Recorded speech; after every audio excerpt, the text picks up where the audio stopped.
Hey gang, in my last video, I explained to you how to get accuracy of about 65% trading breakouts. Usually breakouts have an accuracy depending on what time frame you choose the breakout to happen. But if you take 30-day breakouts, your accuracy will be 25%. If you go higher, it'll get to about 65th percentile when you're at about 90 to 100 days. And if you think going further is going to give you better accuracy, it's not. It's going to give you worse accuracy, okay? But the question now is, the second question is, Roger, we don't want 65% accuracy. We want 75% accuracy. How do we improve our breakouts? Well, you do that with filters, okay? Let me write that down here. Filters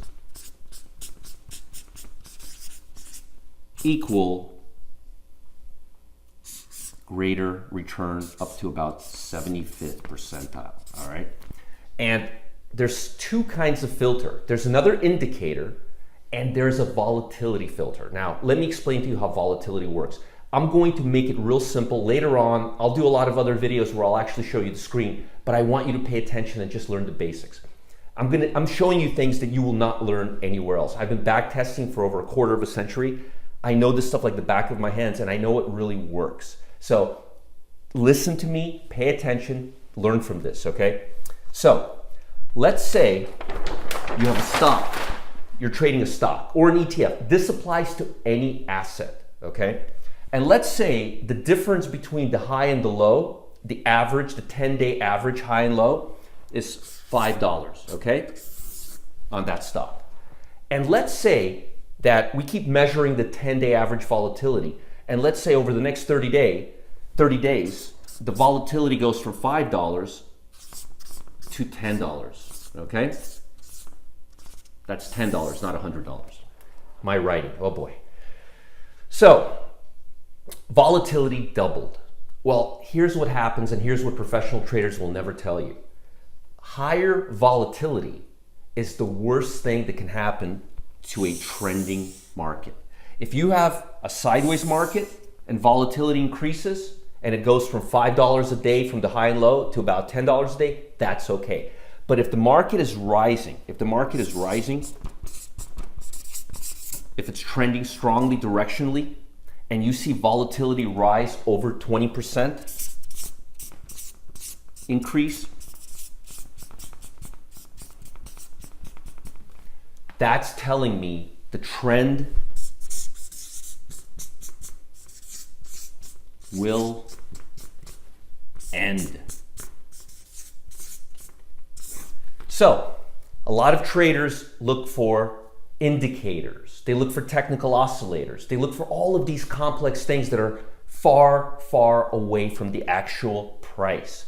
The closest thing that will tell you what the stock will do is actually the price. All these indicators, all these things you guys are looking at, they're all derived from price.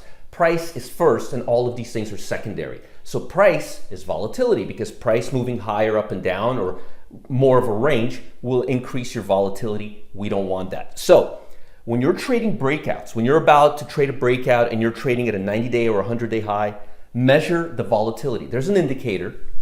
It's a real simple indicator. It's called the ATR, and I set it to 10 days.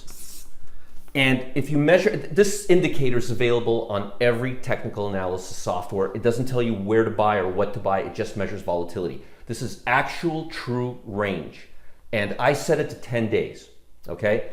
And if I see a trend, if I measure a trend and I see a market and I see volatility, the 5-day ATR is at $3 and then at $5 and then at $10. This trend is going to end.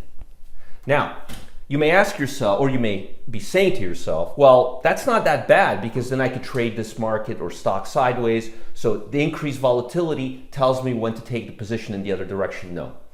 What increase of volatility will tell us is that the trend will end.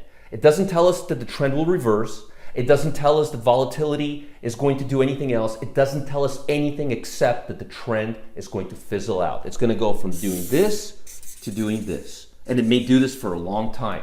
So just because volatility is increasing doesn't mean you should fade the trade. When volatility is increasing, it means you should be very careful entering a stock. The best trends, if you look at charts, look at a chart of a stock moving straight up for a year. You will see that volatility stays consistent. The whole way, the entire trend, it'll stay $3 or $5, but it won't increase. So one of the biggest factors you want to pay attention to is you don't want to see an increase in volatility when you're trading breakouts. Now, if you guys got something out of this, if you enjoyed this, please let us know. Subscribe to our channel. We got videos coming out almost every day. They're actionable. You will learn from this. Give us feedback. Tell us if you love us. Tell us if you hate us. But give us feedback. I'll talk to you guys soon.